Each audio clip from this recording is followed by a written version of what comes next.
Halo semua, Assalamualaikum warahmatullahi wabarakatuh. Ketemu lagi dengan saya Arina Lestari, Fasilitator Nasional Keamanan BPOM RI. Kali ini saya akan memberikan materi mengenai label pangan olahan.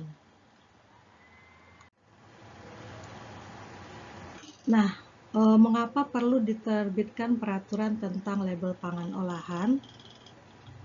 Nah, bagi masyarakat ya, jadi masyarakat itu perlu dilindungi dari informasi yang tidak benar, tidak jelas dan menyesatkan mengenai pangan olahan.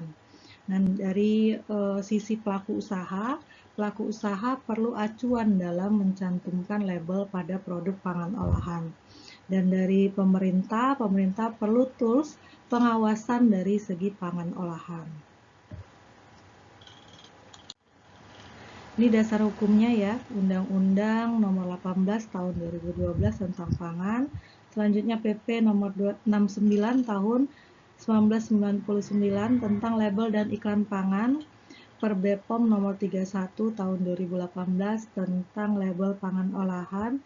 Per BPOM Nomor 20 Tahun 2021 tentang perubahan atas Per BPOM Nomor 31 Tahun 2018 tentang label pangan olahan. Dan Per BPOM Nomor 6 Tahun 2024 tentang perubahan kedua atas Per BPOM Nomor 31 Tahun 2018 tentang label pangan olahan. Nah, Undang-Undang Nomor 18 Tahun 2012 tentang Pangan di pasal 10 ayat 1 yaitu setiap label pangan yang diperdagangkan wajib memuat keterangan mengenai pangan dengan benar dan tidak menyesatkan. Dan pada ayat 2, setiap orang dilarang memberikan keterangan atau pernyataan yang tidak benar dan atau menyesatkan pada label. Di PP nomor 69 tahun 1999 tentang label dan iklan pangan di pasal 2, itu ayat 1, setiap orang yang memproduksi atau memasukkan pangan yang dikemas ke dalam wilayah Indonesia untuk diperdagangkan wajib mencantumkan label pada di dalam dan atau di kemasan pangan ya. Dan pada ayat 2-nya pencantuman label sebagaimana dimaksud pada ayat 1 dilakukan sedemikian rupa sehingga tidak mudah lepas dari kemasannya, tidak mudah luntur atau rusak, serta terletak pada bagian kemasan pangan yang mudah untuk dilihat dan dibaca. Pelabelan pangan. Apa yang dimaksud dengan label pangan? Jadi label pangan adalah setiap keterangan mengenai pangan yang berbentuk gambar, tulisan, kombinasi keduanya, atau bentuk lain yang disertakan pada pangan, ditempelkan pada atau merupakan bagian kemasan pangan. Jadi ini contoh yang ditempelkan pada kemasan, ini disertakan pada pangan, dan ini dicetak pada kemasan ya. Ini ketentuan umum ukuran huruf dan angka, jadi bahasanya biasanya menggunakan bahasa Indonesia atau istilah asing. Jadi istilah asing dapat digunakan setelah terlebih dahulu dicantumkan dalam bahasa Indonesia ya. Jadi bahasa Indonesia dulu yang utama, baru bisa menggunakan bahasa asing. Seperti bahasa Inggris ya. Tulisan. Keterangan yang berbentuk tulisan wajib dicantumkan secara teratur, jelas, mudah dibaca, dan proporsional dengan luas permukaan label. Selanjutnya ukuran huruf minimal sama dengan huruf kecil O pada font Arial 1 mm ukuran 6. Kemasan kecil, ukuran kecil kurang dari 10 cm. Baik, selanjutnya label pangan olahan paling sedikit memuat keterangan mengenai satu nama produk ya, harus ada. Yang kedua daftar bahan, yang ketiga berat atau isi bersih, yang keempat nama dan alamat pihak yang memproduksi atau mengimpor, yang kelima halal bagi yang dipersyaratkan, yang keenam tanggal dan kode produksi, ketujuh keterangan kadaluarsa, kedelapan harus ada nomor izin edar, dan ke-9 asal-usul bahan pangan tertentu. Jadi ada 9 poin yang harus ada keterangan di label pangan olahan. Selanjutnya informasi berikut wajib dicantumkan pada bagian label yang paling mudah dilihat dan dibaca. Ya, pada bagian sisi pandang yang terlihat ketika produk dipajang, di display ya, dan memuat keterangan yang sangat penting diketahui oleh konsumen sesuai ketentuan peraturan yang berlaku. Itu nama produk ya, harus ada nama alamat, produsen atau importirnya, berat isi bersihnya, ya, halal bagi yang dipersyaratkan, keterangan kadaluarsa, nomor izin edar ya. Baik, selanjutnya Bapak Ibu, pelabelan produk business to business atau B2B. Jadi dalam hal ini distribusi pangan olahan tidak dilakukan oleh pelaku usaha yang memproduksi atau mengimpor. Jadi maka pelaku usaha wajib mencantumkan keterangan sebagai berikut atau dengan kata lain yang semakna ya. Tidak untuk diperdagangkan secara eceran, tidak untuk dikemas ulang, hanya untuk kebutuhan hotel, restoran, dan catering ya. Jadi dikecualikan untuk satu pangan olahan yang dijual oleh produsen secara langsung kepada pelaku usaha untuk diolah kembali menjadi pangan olahan. Yang kedua, pengecualiannya untuk pangan olahan yang didistribusikan oleh distributor yang ditunjuk langsung oleh produsen atau importir kepada pelaku usaha untuk diolah kembali menjadi pangan olahan. Baik, selanjutnya pelabelan produk business to business atau B2B, pangan olahan yang dijual kepada pelaku usaha untuk diolah kembali menjadi pangan olahan lainnya. Label wajib memuat keterangan paling sedikit mengenai satu, nama produk ya, yang kedua berat atau isi bersih, yang ketiga nama dan alamat pihak yang memproduksi atau mengimpor, yang keempat tanggal dan kode produksi, dan yang kelima keterangan kadaluarsa. Yang pertama, nama produk, jadi nama dagang, jadi dapat berupa gambar, kata, huruf, angka, susunan, warna, dan atau bentuk lain tersebut yang memiliki daya pembeda. Nama jenis ya, itu adalah pernyataan atau keterangan tentang identitas pangan olahan. Ini ada SNI. Jika telah diatur dalam SNI wajib, maka nama jenis harus sesuai SNI. Seperti air minum dalam kemasan, contohnya ya, diproduksi oleh PT Makmur Sejahtera, isi bersihnya ada, alamatnya, BPOM-nya, nomornya berapa ya. Seperti ini tepung terigu juga diproduksi, nama dagangnya, alamat ya, kode BPOM-nya nomor berapa, garam konsumsi beriodium, nama dagangnya, nama jenis, alamat, dan SNI. Selanjutnya daftar bahan yang digunakan yaitu bahan baku atau bahan tambahan pangan atau BTP ya. Yang kedua, mencantumkan daftar bahan. Jadi harus didahului dan tulisan daftar bahan atau bahan yang digunakan atau bahan-bahan atau komposisi. Terus nama bahan, nama lazim yang lengkap dan tidak berupa singkatan ya. Jadi tidak dianjurkan untuk menggunakan singkatan-singkatan. Selanjutnya urutan, disusun secara berurutan dimulai dari bahan yang digunakan paling banyak. Selanjutnya pencantuman jumlah bahan baku. Jadi bahan baku memberikan identitas pada pangan olahan. Contohnya daging pada bakso sapi. Selanjutnya bahan baku ditekankan pada pelabelan, ada kata-kata atau gambar. Contohnya abon pedas pada produk crackers dengan taburan abon pedas. Ya. Selanjutnya bahan baku disebut dalam nama jenis pangan. Nah, seperti ini contohnya ikan pada produk abon ikan. Ya. Ini roti manis, contohnya roti manis dengan coklat chips. Ini daftar bahannya, tepung terigu, gula, garam, susu bubuk ya, lemak roti, coklat bubuk, coklat chips berapa persen, 5%, coklat pasta, pengemulsi, ragi, pengawet kalium propionat. Jadi harus dicantumkan jumlah bahan bakunya dan memberikan ada identitasnya ya, seperti ini roti manis dengan coklat chips. Selanjutnya bahan tambahan pangan, cara pencantuman BTP dalam daftar pangan. Nomor 1, nama golongan BTP. Yang kedua, khusus untuk BTP berikut seperti antioksidan, pemanis, alami ataupun buatan, pengawet, pewarna, alami atau sintetik, penguat rasa ya, harus dicantumkan nama jenis. Khusus untuk BTP pewarna disertai dengan nomor indeks. Selanjutnya BTP perisa, nama kelompok perisa untuk BTP perisa meliputi perisa alami dan atau perisa sintetik ya.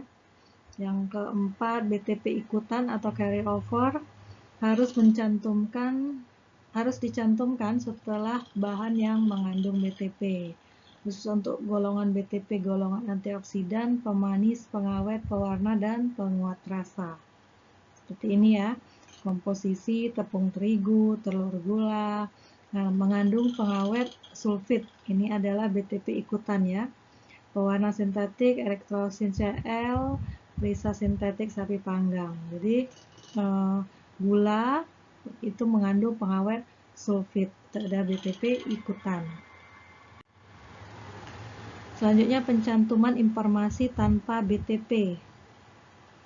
Jadi pencantuman informasi tanpa BTP hanya diizinkan untuk jenis BTP tertentu seperti pemanis buatan, pengawet, pewarna sintetik, antioksidan, penguat rasa.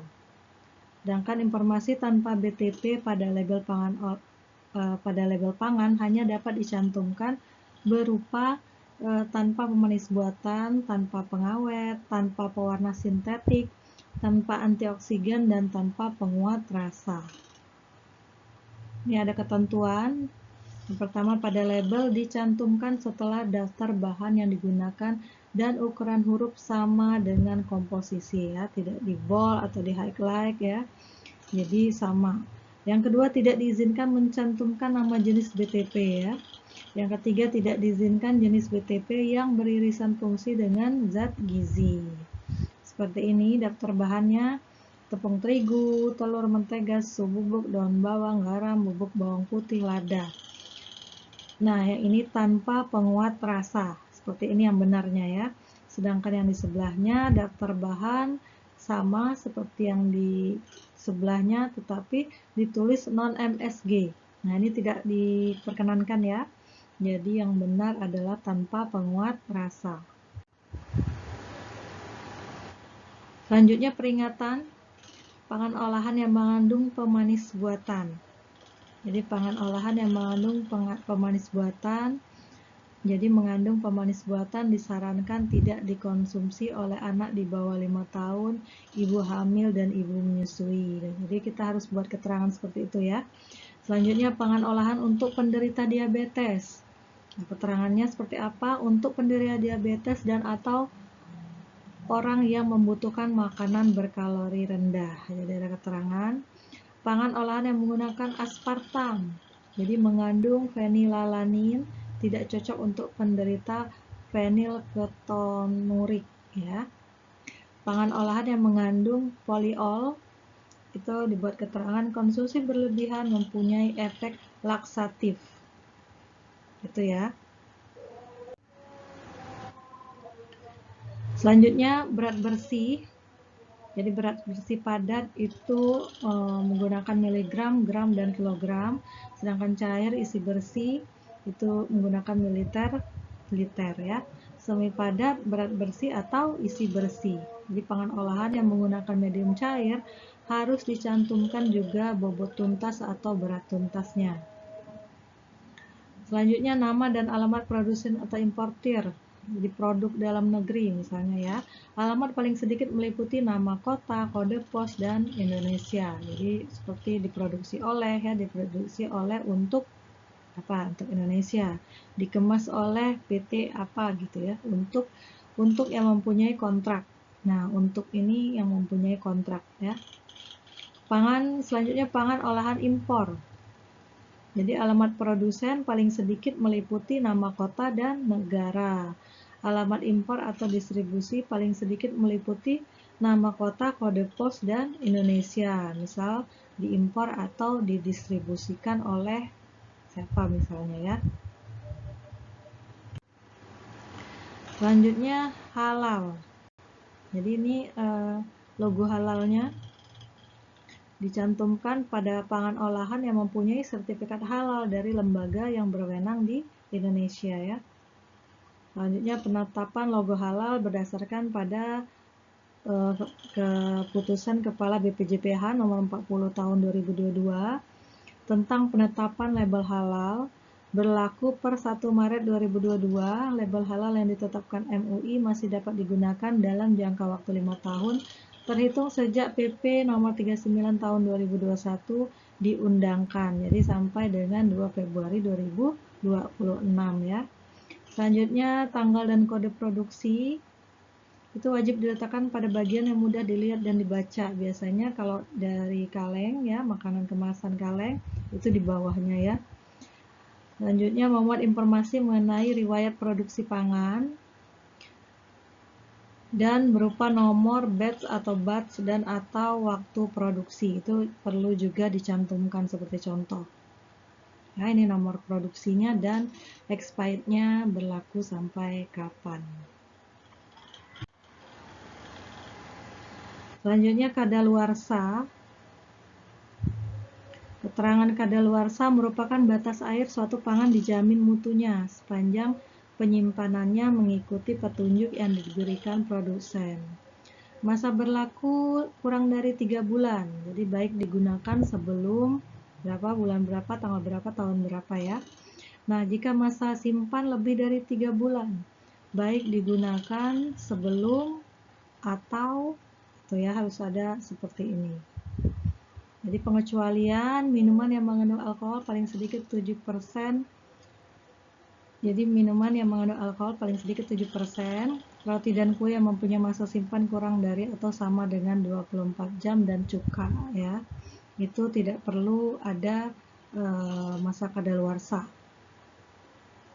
Selanjutnya nomor izin edar produk dalam negeri BPOM RIMD yang diikuti dengan digit angka.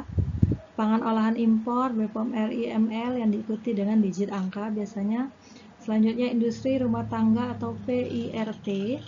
Jadi jenis produk yang dapat didaftarkan sebagai PIRT dicantumkan dalam Per BPOM nomor 4 tahun 2024 tentang pedoman penerbitan sertifikat pemenuhan komitmen produksi pangan olahan industri rumah tangga. Baik, selanjutnya asal-usul bahan pangan tertentu. Jadi asal bahan pangan tertentu dari hewan atau tanaman ini misalnya ya.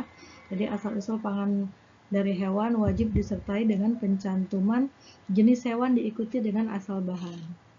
Asal-usul pangan dari tanaman dapat disertai pencantuman jenis tanamannya. Ini contohnya gelatin sapi, lemak babi, minyak nabati ya.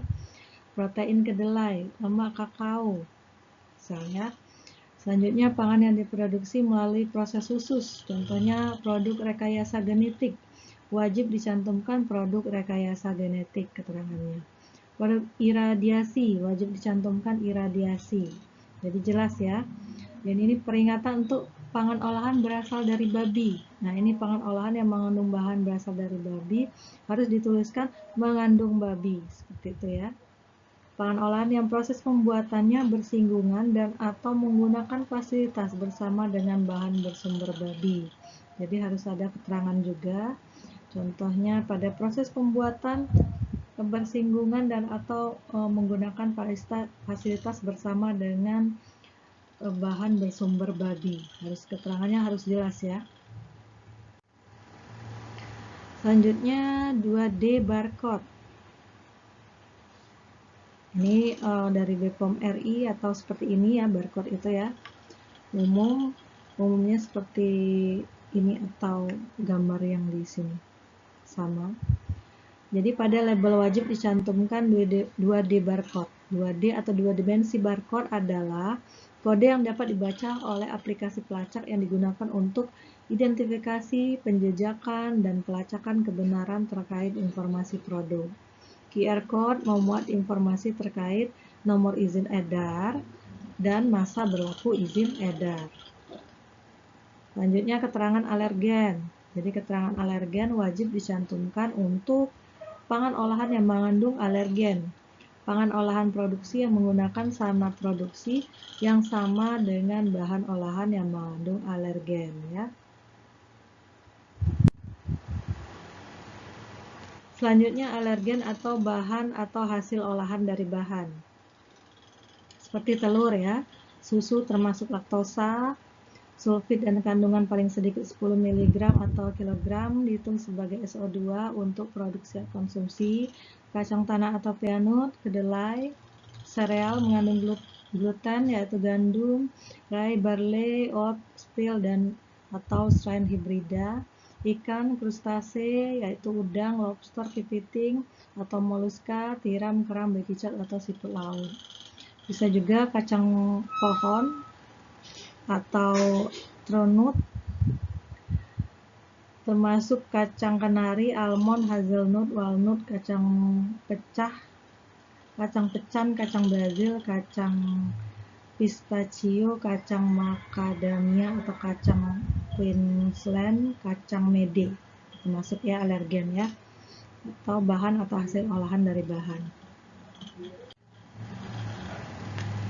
Keterangan tentang peringatan. Nah, ini minuman beralkohol misalnya ya. Jadi pada label minuman beralkohol wajib dicantumkan tulisan peringatan berupa minuman beralkohol, mengandung alkohol berapa persen misalnya. Di bawah umur 21 tahun atau wanita hamil dilarang minum ya. Nih kalau ini produk susu. Jadi diperhatikan juga tidak cocok menggantikan air susu ibu, tidak cocok untuk bayi sampai usia 12 bulan. Jadi harus ada keterangan ya. Selanjutnya susu kental dan analognya. Nah, ini diperhatikan ya. Tidak untuk menggantikan air susu ibu ya. Tidak cocok untuk bayi sampai usia 12 bulan, tidak dapat digunakan sebagai satu-satunya sumber gizi. Jadi harus kita beri keterangan yang jelas ya. Selanjutnya tulisan, logo atau gambar terkait kelestarian lingkungan dan atau kemasan pangan. Seperti ini tulisan, logo dan atau gambar yang terkait dengan kelestarian lingkungan dan atau kemasan pangan dapat dicantumkan pada label.